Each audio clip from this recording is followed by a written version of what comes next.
Ok, donc pour savoir comment on va déformer l'objet ici, ce sera avec des filets de déformation, avec des objets déformants, ce sera plus tard. Je vais passer maintenant à une autre étape. On va fermer ça et le sauvegarder. Et on va créer un nouveau document. Alors, le nouveau document, selon le profil qu'on a défini tout à l'heure, en fait, hein, qui aura déjà un damier de transparence comme il faut. Donc, fichier, nouveau document, profil A4V avec toute Pantone solid coated. Mais en plus de ça, je sais que la transparence est bien réglée avec un damier agréable à regarder. Voilà. Et alors, on va recommencer à faire un repère sur la page. Donc, CTRL R, on glisse le repère vertical sur la page. Alors, attendez un peu, je vais masquer le damier de transparence. Avec la flèche noire, je bouge. Oui, à un certain moment, il se cale au centre. C'est parfait. C'est la même chose que tout à l'heure, en fait, hein. Je renomme le calque ici repère. Je le verrouille et je crée un nouveau calque. Voilà. Et on va faire cette fois-ci un vrai dessin en symétrie où ça dessine automatiquement de l'autre côté. Alors c'est quelque chose que, franchement, il y a peu de gens qui savent que ça existe dans Illustrator. D'ailleurs, ça m'étonne que tu aies demandé ça. Ça t'est passé par la tête de faire un dessin en symétrie ou tu as vu dans un tuto? Non, c'est...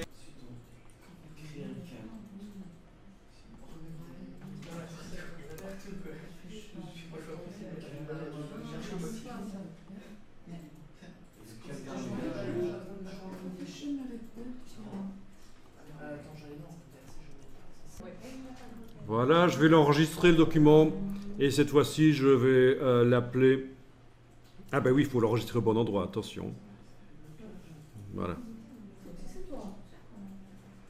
Je vais l'appeler vraie symétrie 01. Voilà. Une vraie symétrie, tout simplement parce que quand je vais dessiner d'un côté, ça va se dessiner en même temps de l'autre. Donc ce n'est pas un effet miroir qui est fait après.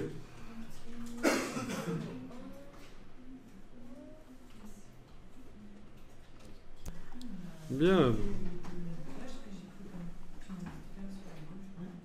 Mais je me rends compte que j'ai mis plein de fichiers dans le dossier qu'il ne fallait pas. C'est pas grave.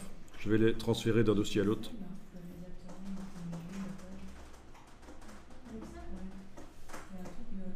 Ok.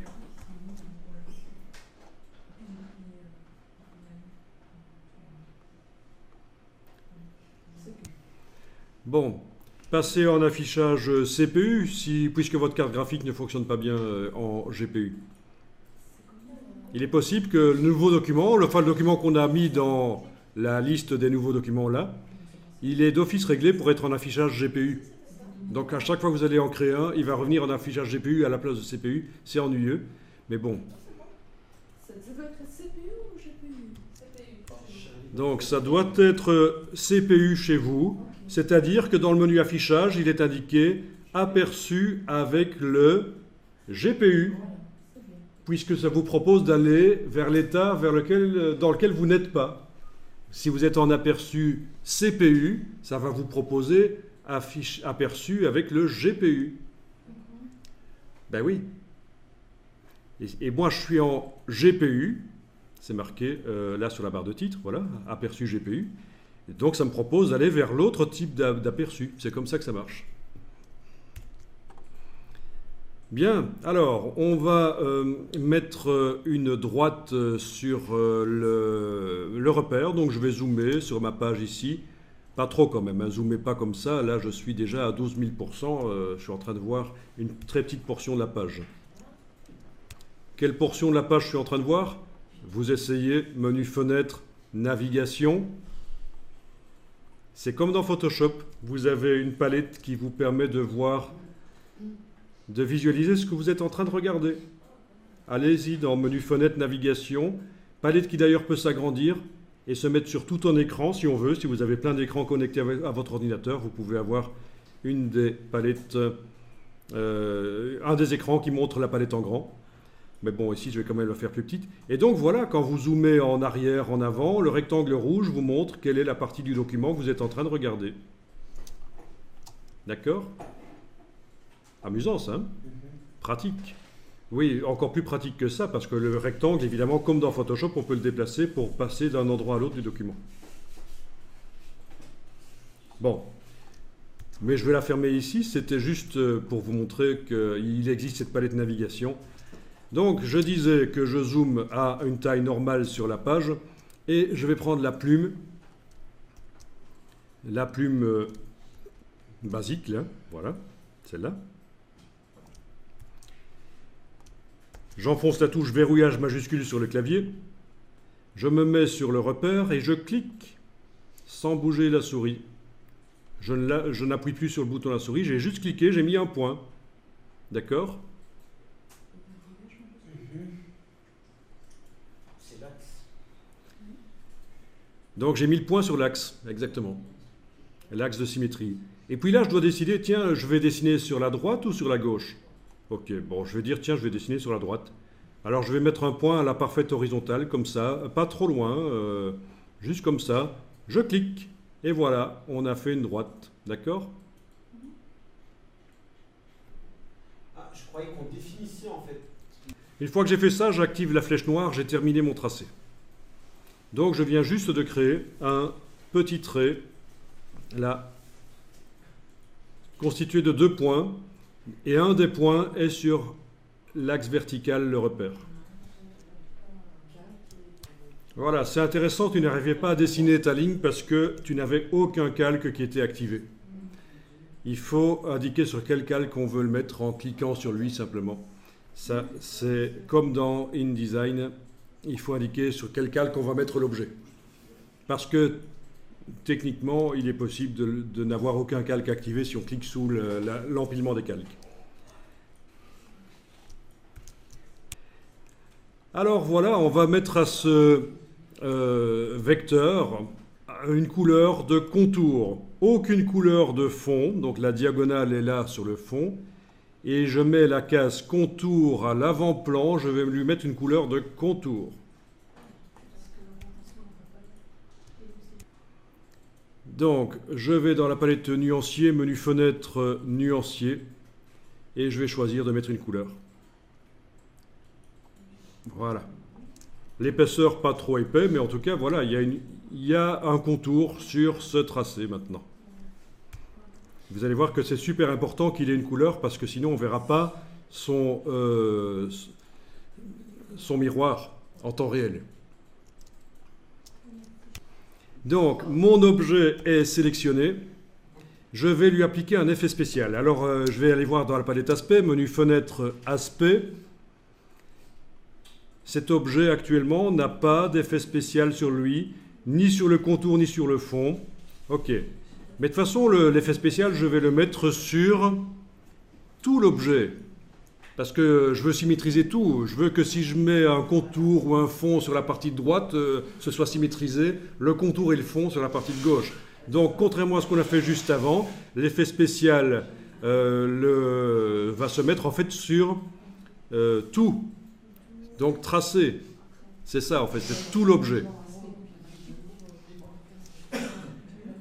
Ensuite, on va aller chercher l'effet spécial pour faire le miroir. On va dans le menu Effet, Distorsion et Transformation. Transformation. Effet, Distorsion et Transformation. Transformation. Alors ici, vous allez cocher la case aperçu et vous allez demander un miroir. Alors, miroir sur l'axe X, parce que je pense que c'est inversé, on va voir. On va essayer ça. Cocher miroir sur l'axe X. Oui, je vous confirme que c'est le bon qu'il faut cocher. Miroir sur l'axe X. Et c'est une mauvaise traduction encore, parce qu'en fait, on fait un miroir sur l'axe Y, évidemment. Quand c'est vertical, c'est l'axe Y. Mais ils ont mal traduit l'anglais. Ben, il faudra faire avec. Hein. Donc, ce qui se passe ici, c'est que l'objet se retourne sur lui-même et, en fait, l'axe sur lequel il se retourne est au centre de l'objet. Vous voyez les points de référence ici? Il est au centre de l'objet, donc l'objet se retourne sur lui-même. Mais on va dire que l'axe de symétrie de l'objet doit se situer sur la gauche de l'objet. Dans mon cas, attention, si vous avez fait la ligne à gauche du repère, vous devez indiquer la droite à ce moment-là. Bon, si vous avez fait la ligne sur la droite du repère comme moi, c'est la gauche de l'objet, la partie qui touche le repère, qui va servir d'axe de symétrie. Vous indiquez donc ici la case à gauche, laquelle, n'importe laquelle en fait. N'importe laquelle de gauche. Et voilà, vous avez l'objet qui se retourne dans l'autre sens. Il est là. Alors l'astuce, c'est que les vecteurs restent en place, mais l'image de l'objet se retourne en miroir. Et alors l'objet disparaît de là où il était. Ben oui, mais il va rester en place et on verra sa copie si on demande une copie ici. À la place de 0, vous mettez 1. Pour valider ce que vous avez mis là-dedans, vous ne cliquez bien sûr pas sur OK, vous enfoncez la touche tabulation sur le clavier, comme ça vous restez dans la boîte. Et vous avez l'original qui reste en place et sa copie qui est symétrisée. Mettre deux copies ne servira à rien parce que l'objet copié va se retourner à nouveau sur son original. Tu ne verras pas de différence. Il va se superposer à son original. Oh non! Alors, je clique sur OK. Et donc, l'effet de transformation sur cet objet sélectionné, il apparaît où?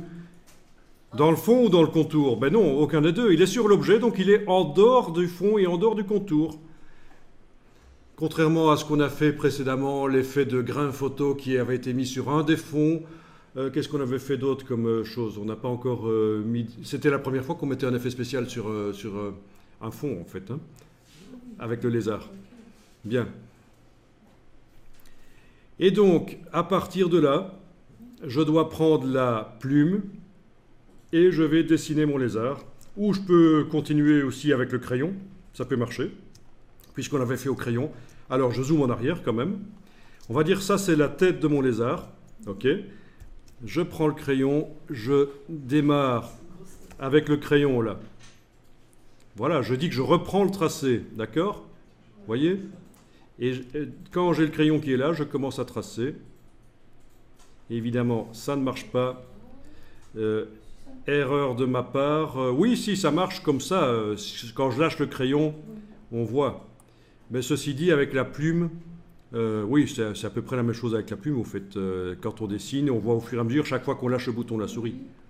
Bon, ben ça, c'est pas mal, oui. C'est vrai qu'au crayon ou à la plume, vous reprenez. Attention, je vous rappelle que si vous reprenez au crayon, là, ne démarrez pas de là. C'est pas un point d'ancrage, ça c'est une boule. C'est une poignée de tangente. Le point d'ancrage, il est là, pas là. Faites gaffe à ça, c'est une erreur habituelle, donc je vous en parle. Et donc là, voilà, on arrive à voir, quand on lâche le bouton de la souris, de temps en temps, on arrive à voir la forme en symétrie du lézard. Ou de la grenouille, je ne sais pas ce que je suis en train de faire comme bestiole, mais avec une bonne sauce, c'est toujours bon. Voilà. Ah oui, ok. Je zoome en arrière et je vais remodeler en prenant surtout la partie droite à chaque fois. Hein. Voilà, d'accord? Amusant ça, hein? Le dessin en symétrie dans Illustrator directement.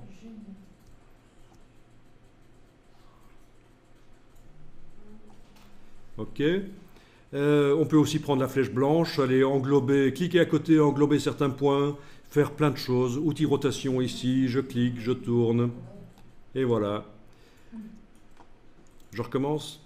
Enfin, tout ce qu'on a déjà testé un peu. Hein. La flèche blanche, cliquer à côté, englober une partie du tracé. Avec l'outil de rotation, je clique pour indiquer l'axe de rotation. Puis je m'éloigne, clique et glisser. Et voilà. Au crayon, je remodèle.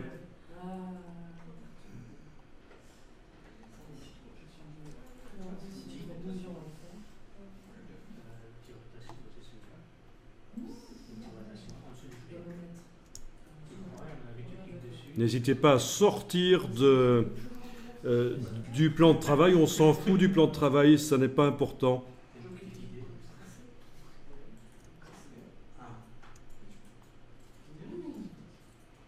Alors il y a juste qu'il faut éviter de supprimer une partie du tracé, sinon on va en avoir deux. Donc si vous voulez supprimer des points, allez-y à la plume en vous approchant du point, avec la plume moins. Voilà, parce que si vous coupez le tracé en deux, ça va poser un problème. Il faut qu'il reste en une pièce en fait.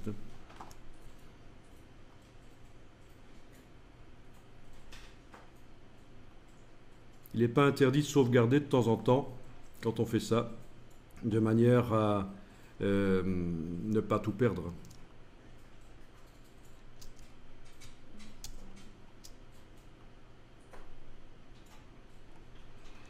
Alors il est important, quand vous dessinez, de ne pas passer outre de l'axe, sinon ça décale tout, vous avez remarqué?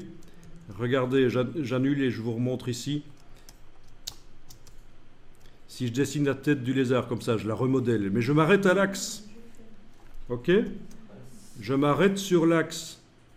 Parce que si je passe, ça décale tout, forcément, puisque c'est là, en réalité, c'est la gauche de l'objet, c'est la partie la plus extrême gauche qui sert d'axe de symétrie. Le repère n'est qu'une référence visuelle, en fait.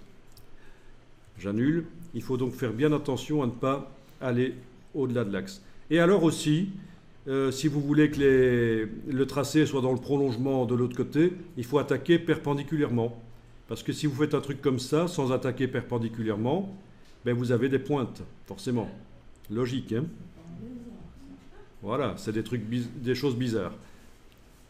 Donc j'attaque perpendiculairement et là, j'ai le miroir dans le prolongement de l'original.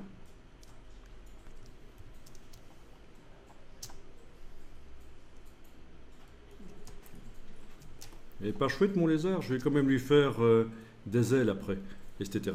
Et on va lui faire des yeux et tout. Ben oui. Ah oui, un lézard ailé. Le basilic. Le basilic. Le basilic, oui, qui se cultive en pot chez soi. Oui.